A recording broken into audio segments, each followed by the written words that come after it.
Hi there. I just woke up, so forgive my ununfazed, but I just wanted to go really quickly on here and say that if you have an autistic child who is completely nonverbal and people say things to you like, why is your kid not as smart, or what's going on, or is he talking yet, or what did the doctors say, or do you think he'll ever talk, and he's like 3 or 4 or 5, or it's your daughter, and you're just thinking to yourself like, oh my god, like, what if they don't talk? That's fine. What if they have slow learning? What if they don't learn everything like everybody else? It's fine. It's okay for your child to be different. It is very hard for other children to understand how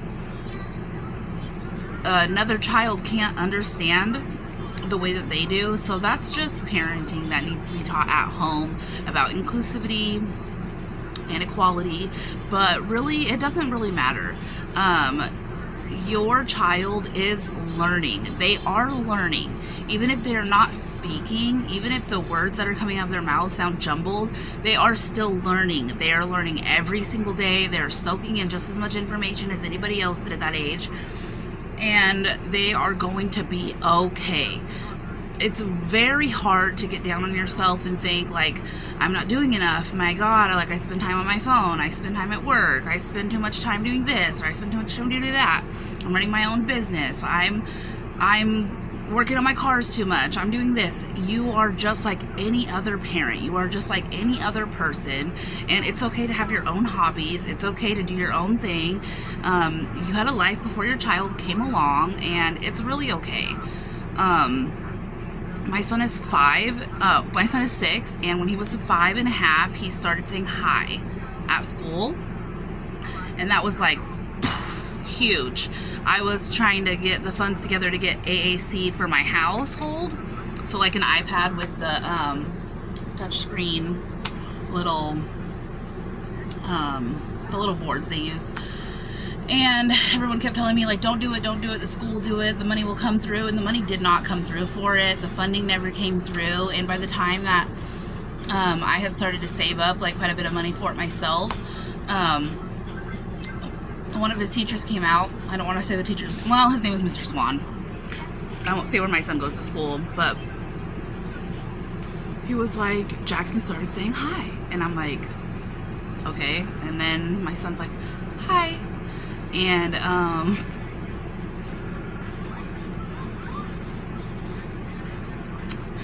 I had been so stressed out and had so many people ask me, like, is he gonna talk?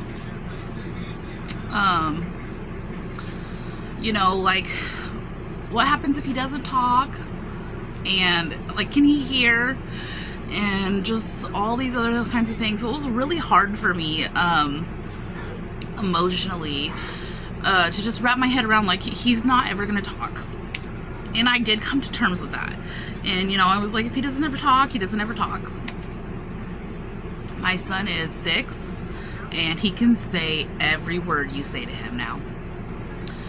He is saying Disney World all day today. Disney World.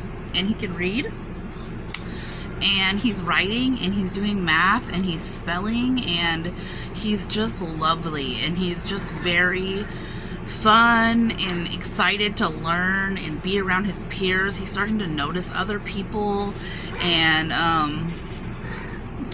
he has a hard time with sharing, obviously.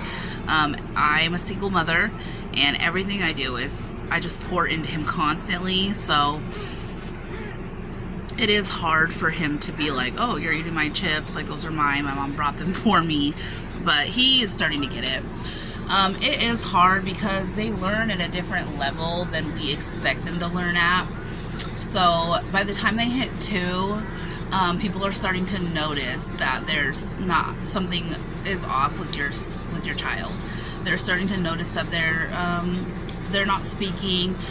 Earlier milestones people don't notice out loud as much is great. My son was a slow walker.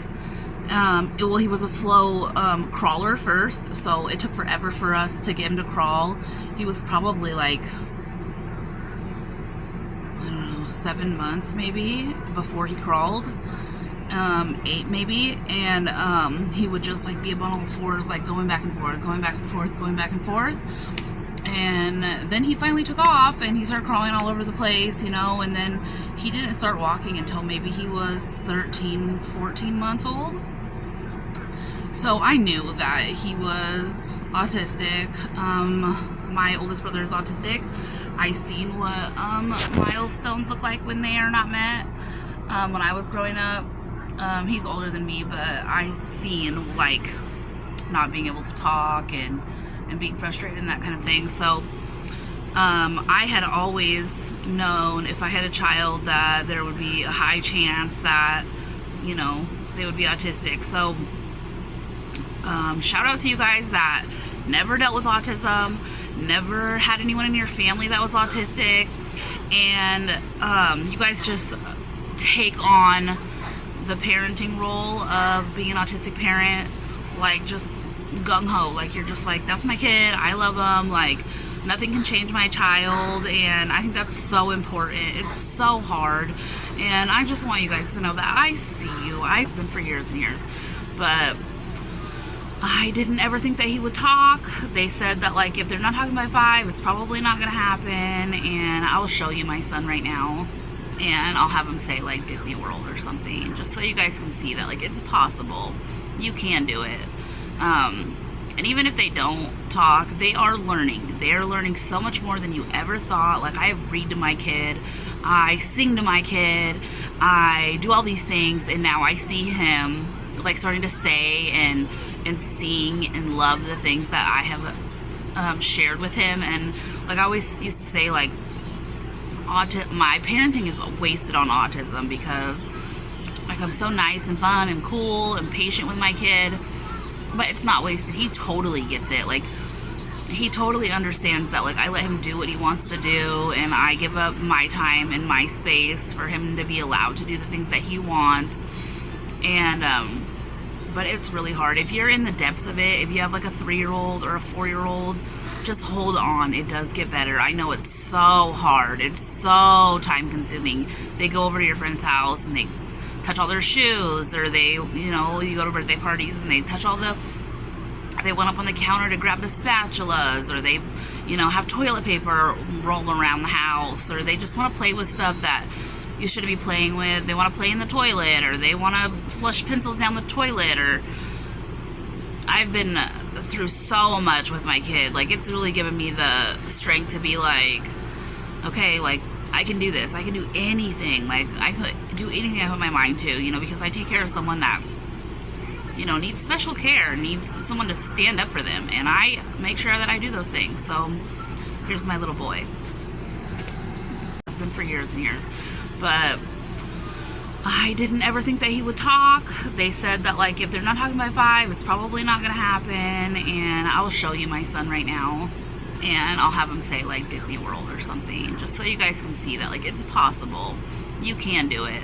And even if they don't talk, they are learning. They are learning so much more than you ever thought. Like I read to my kid, I sing to my kid, I do all these things, and now I see him like starting to say and sing and love the things that I have shared with him. And like I always used to say, like my parenting is wasted on autism, because like I'm so nice and fun and cool and patient with my kid, but it's not wasted. He totally gets it. Like he totally understands that like I let him do what he wants to do, and I give up my time and my space for him to be allowed to do the things that he wants.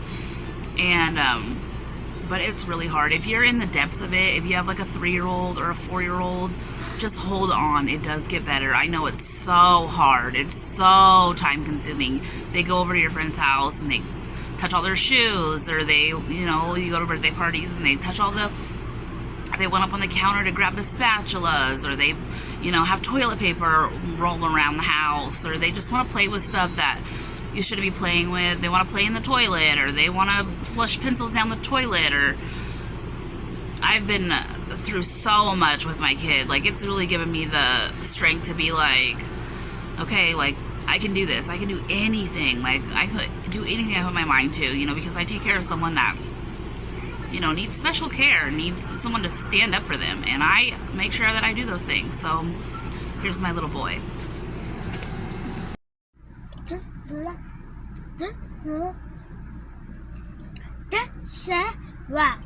Can you say frozen? Can you say purple? Good job. Say bye-bye. Can you say hi? Good job. He's so cute. Oh my God. So there you go. There you have it. It can be done. It's really, really hard to take care of any child, I want to say. It's not just autistic kids that are hard to take care of. Every child is time consuming. Every single child needs extra care and extra love.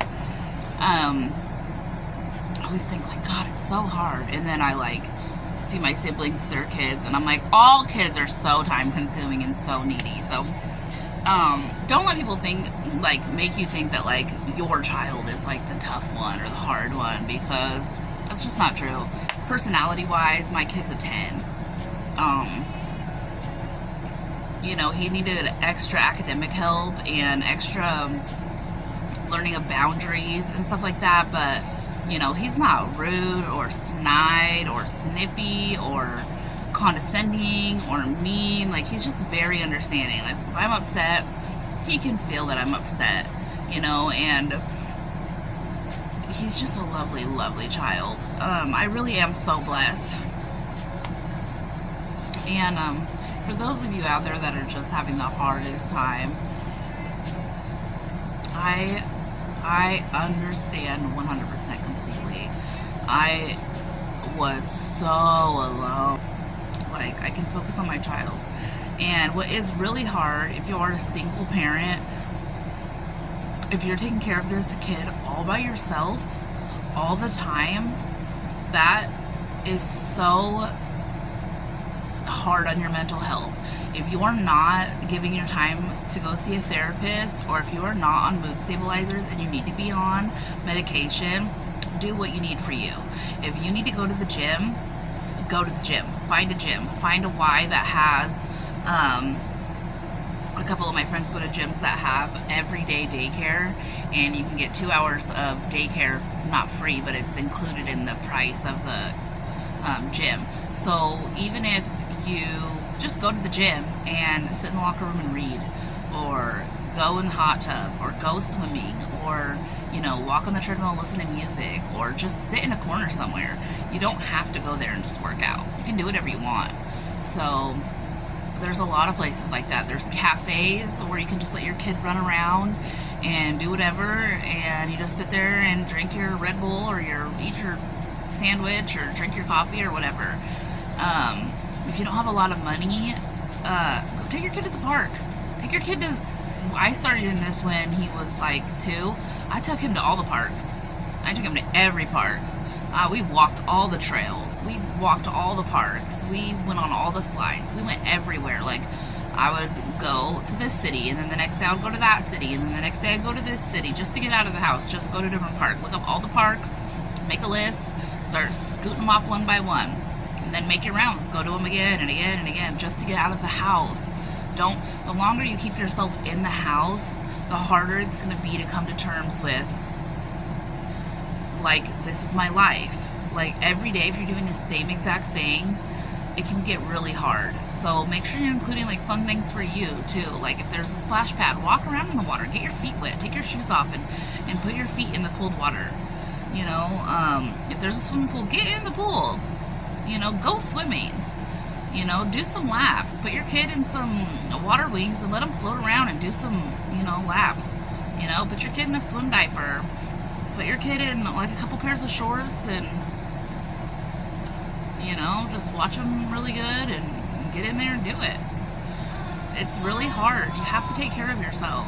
So I know this was kind of long. I didn't mean it to be that long, but I just wanted to come on here and say, I know that when I was going through this, I didn't have anybody to talk to about how hard it was. My friends seen how hard it was, but they just felt bad for me.